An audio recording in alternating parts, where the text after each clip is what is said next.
Bab 9. Pemeriksaan polisi. Mobil BMW SUV X5 hitam itu meluncur cepat ke utara meninggalkan pusat kota Moskow. Seorang perempuan muda duduk di kursi sopir. Di sebelahnya seorang lelaki dengan muka berdarah terkulai lemah. Bibir lelaki itu pucat menahan dingin yang luar biasa.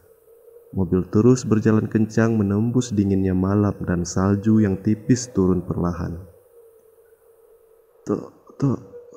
Tolong, bawa aku ke rumah sakit, Linor. Tolong, rintih lelaki itu. Linor diam 1000 bahasa. Mukanya sangat dingin menyiratkan kemarahan luar biasa. Ia sudah tahu apa yang harus ia lakukan pada lelaki yang ada di sampingnya. Kali ini ia sudah tidak mungkin memaafkannya. Linor, bawalah aku ke rumah sakit.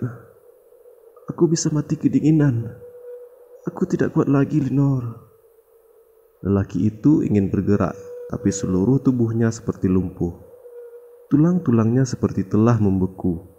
Jika ia buatan, ia ingin menghajar Linor yang sudah tidak menganggapnya sama sekali. Di sebuah tempat yang gelap dan sepi, Linor mengganti plat mobilnya dengan cepat. Selanjutnya, Linor membawa mobilnya terus ke utara, hingga melewati hutan Berezovka. Lelaki itu mengerang pelan, lalu diam. Kedua matanya melotot ke depan. Linor sama sekali tidak memperhatikannya. Yang ada dalam benaknya adalah membawa lelaki yang kini sangat dibencinya itu ke suatu tempat untuk dihabisinya.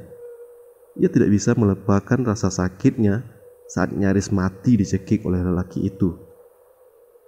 Mobil terus melaju. Setengah jam kemudian belok kiri, memasuki jalan yang agak sempit yang bersalju tebal. Linor bekerja keras agar bisa melewati salju itu dengan baik. Mobil terus maju perlahan-lahan.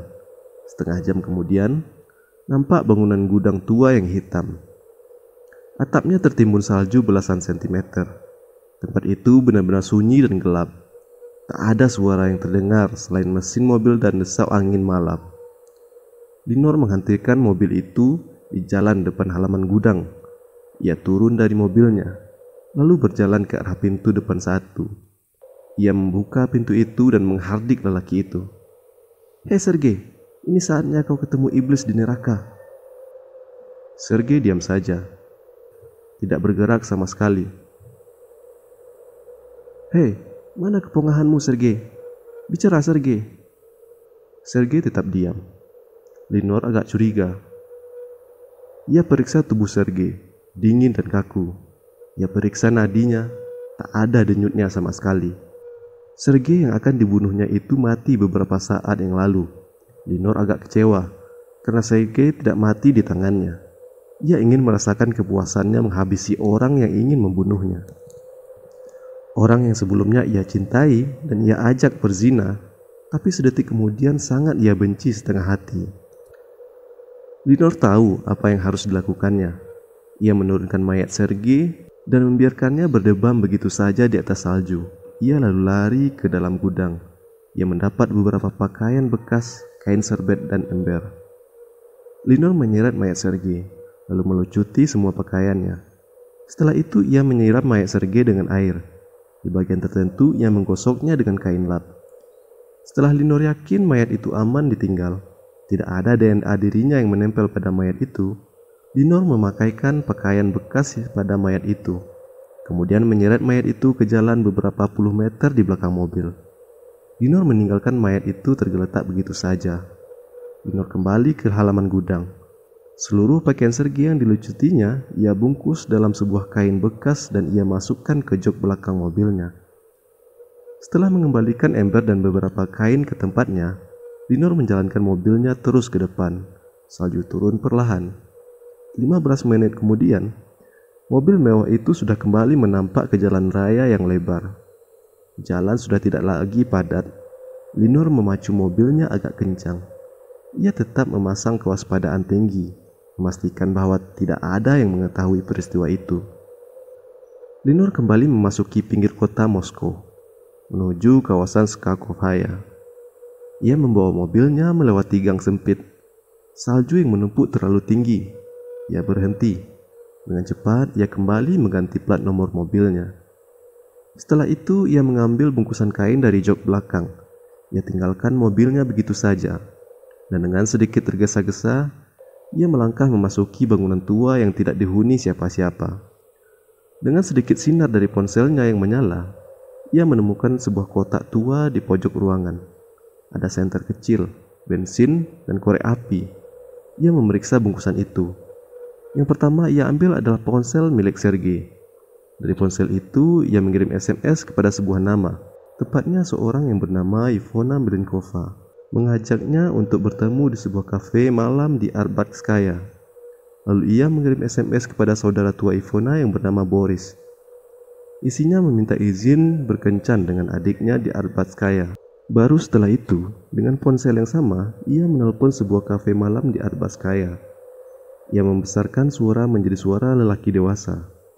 Dalam telepon, ia memesan tempat untuk 2 orang, namanya Sergei dan Ivona. Setelah itu, Linor membakar seluruh barang milik Sergei, sampai benar-benar jadi abu, kecuali ponselnya. Sebab ia masih ingin bermain dengan ponsel Sergei itu.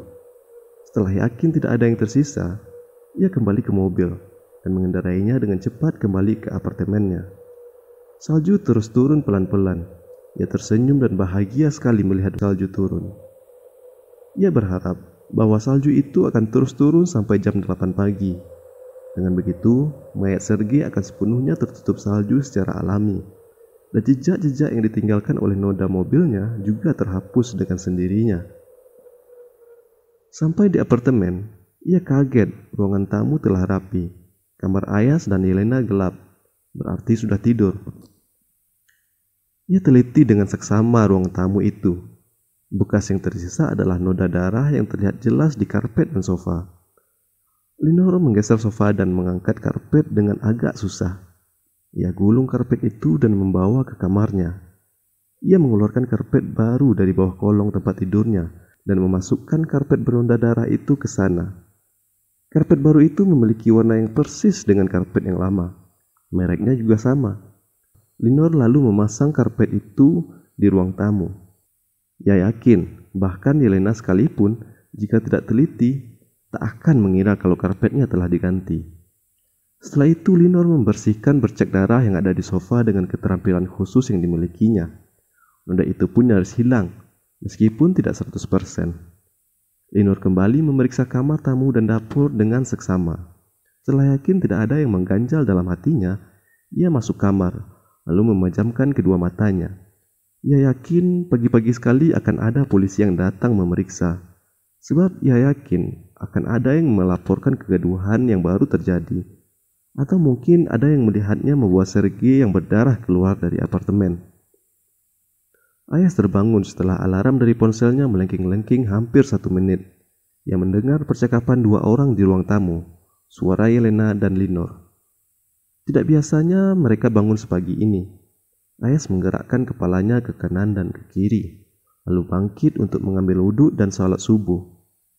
Setelah itu berzikir dan membaca Al-Quran. 20 menit kemudian, Ayas keluar dari kamarnya. "Kak Dela, apa kabar, Ayas?"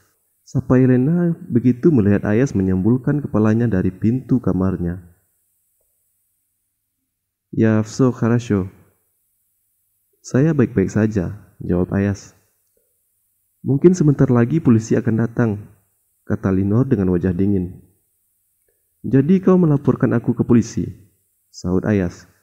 "Tidak, buat apa?" tukas Linor. "Ya, kau mungkin tidak terima pacarmu itu aku lumpuhkan." "Justru aku ingin dia mati saja. Kau lihat kan, tadi malam dia aku lempar pakai botol sampai berdarah." "Terus kenapa polisi datang kemari?" "Ya mungkin ada tetangga yang melaporkan adanya kegaduhan tadi malam, atau ada yang melihat aku membawa Sergei berdarah-darah." "Kalau ada yang melaporkan adanya kegaduhan, pasti polisi datangnya langsung tadi malam kan?" "Seharusnya begitu. Tapi tadi malam salju turun, bisa jadi polisi malas. Dan baru pagi ini mereka datang kemari." "Terus kalau polisi datang, kita harus bagaimana?" Atau kalian ingin aku dipenjara? Kata Ayas belak-belakan. Tidak, jika polisi datang kemari, kami yang menghadapi. Kami yang orang Rusia. Kamu sebaiknya diam saja di kamarmu. Kalau polisi masuk juga ke kamarmu dan bertanya ini itu, pura-pura tidak bisa bahasa Rusia saja. Kali ini Yelena yang menjawab. Dugaan Linor benar. Belum sempat mereka menambah pembicaraan, pintu diketuk berkali-kali. Linor beranjak ke pintu dan mengintip dari lubang pintu. Ia lalu berkata dengan tanpa suara, mengisyaratkan yang datang adalah polisi. Yelena minta Ayas masuk ke kamarnya. Ayas menurut tanpa membantah sedikit pun. Jantungnya berdegup kencang. Ia duduk dengan pasrah. Yang ia khawatirkan adalah jiwa dua perempuan itu sepakat untuk memfitnah dan mengirimnya ke penjara. Ia sudah mulai tahu bahwa Linor sangat tidak menyukai dirinya hanya karena dia seorang muslim. Jadi, meskipun ia telah menyelamatkan nyawa Linor, tidak ada jaminan bahwa Linor telah berubah pandangan terhadapnya. Linor membuka pintu. Dua polisi masuk dan menjelaskan maksud kedatangannya. Ada yang melapor kepada kami tadi malam. Di sini telah terjadi kekacauan dan ada yang terluka. Apa benar? Tanya seorang polisi berwajah lonjong. Iya benar, tapi sebenarnya kekacauan kecil biasa, jawab Linor. Kekacauan kecil bagaimana? Katanya ada yang berdarah-darah, ada suara minta tolong segala. Cicar polisi satunya yang lebih berumur bernama Krisanov. Tuan ini seperti tidak pernah muda saja. Yang bertengkar itu saya tadi malam, saya dengan pacar saya. Biasa tuan, karena cemburu, saya melemparinya botol-botol vodka dan whisky. Salah satunya mengenai pelipisnya, dia berdarah. Hanya luka kecil, tapi kami sudah baik lagi. Di mana pacar Anda itu sekarang? Namanya siapa? Sekarang istirahat di rumahnya tuan. Namanya Potseluyev. Dia tinggal di sebuah apartemen kecil di kawasan Smolenskaya. Tuan bisa mengeceknya ke sana. Jawab Linor dengan sangat yakin. Berarti Anda dan pacar Anda harus dibawa ke kantor polisi.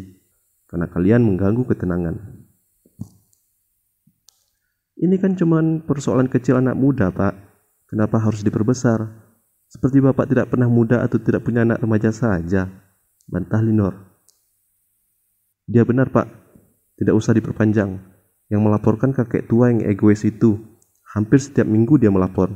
Ada-ada saja yang dilaporkan ke polisi. Polisi berwajah lonjong memperkuat bantahan Linor. Polisi bernama Krisanov diam sesaat. Matanya melihat ke seluruh ruangan tamu. Ia mencari-cari kalau ada yang mencurigakan. Setelah merasa tidak menemukan apa-apa, ia berkata, Baiklah, kali ini kami maafkan. Lain kali, kalau ribut dengan pacar, jangan sampai mengganggu orang lain ya. Baik tuan. Oh ya, jadi memerlukan alamat pacar saya? Kata Linor. Sudah tidak perlu, jawab Krisanov. Kedua polisi itu lalu pergi meninggalkan apartemen.